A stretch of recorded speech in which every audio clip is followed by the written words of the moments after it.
suburbia. Neat lawns, quiet streets, a place where nothing evil should ever happen. But on June 24th, 2016, in the city of Katy, Texas, evil walked through the front door and sat down at the dinner table. This is the story of Christy Sheats, a wife, a mother, a woman who claimed her daughters were her everything, and the night she chose to kill them in cold blood. It started with a 911 call. The dispatcher answered, and at first, there was only silence. Then, muffled voices. A woman crying. Her voice trembled. "Please, forgive me. Please, don't shoot." A man's desperate plea. "Please, don't point that gun at her." Then a gunshot. The woman gasped. "I'm shot." The dispatcher begged for the address, but the phone went silent, and the line went dead. That call came from the home of Jason and Christy Sheats.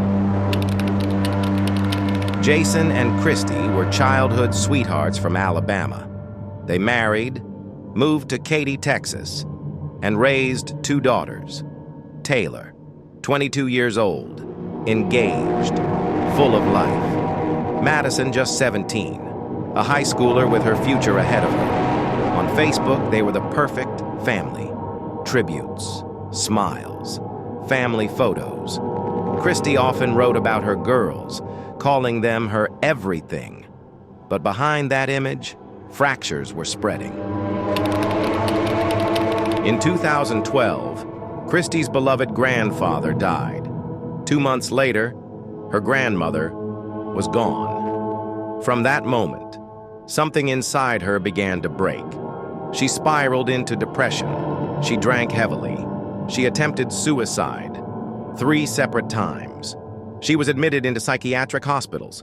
Neighbors noticed. Employers noticed. Her mood swung between highs and devastating lows. Still, Christy clung to her daughters. They weren't just her children. They were her identity, her obsession. June 24th, 2016. Jason's 45th birthday. That morning, an argument erupted. It was about Taylor, Taylor's fiancé, a young man named Juan Lugo. Christy disapproved. She wanted Taylor punished, grounded, separated. Jason disagreed. He loved his daughters fiercely. He defended Taylor. The fight escalated. Jason finally snapped, saying, "This will be the last birthday you ruin." Later, he told a friend he begged Christy, "Just shoot yourself. Make it easy on all of us." Her reply revealed her dark intent. "No, this isn't about me.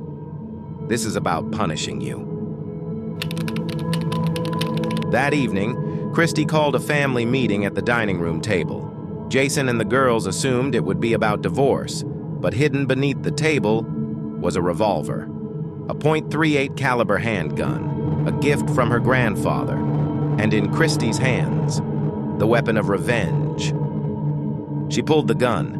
She fired at Taylor, hitting her in the back as she ran, then turned on Madison, shooting her in the neck.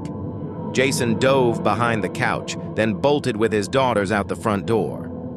But they collapsed in the street. Neighbors screamed. Chaos filled the air. Jason was pulled into a neighbor's home, helpless. Police arrived within minutes. They saw Christy kneeling over her daughter Taylor, gun aimed, ready to fire again. Officers shouted, "Drop the weapon!" Now. But she refused. They fired. And when the gunfire stopped, 3 bodies lay on the street. Madison, Taylor, and Christy. Taylor was airlifted to the hospital. She died on arrival. Madison, already gone. Their mother's body beside them. Neighbors were stunned. Friends were in disbelief. Everyone asked the same question. Why? Detectives pieced it together. Christy didn't want Jason dead. She wanted him alive. Alive, to suffer the greatest pain imaginable. alive to carry the weight of losing both his daughters. Her children weren't her everything. They were her weapon.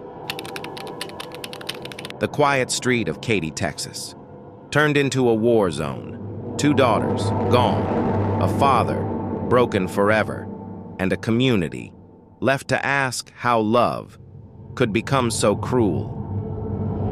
This was not a random act. This was not passion. This was punishment.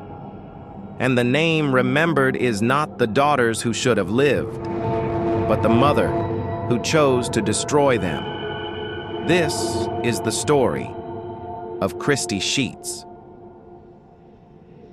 a woman who claimed her children were her world, until the night she pulled the trigger.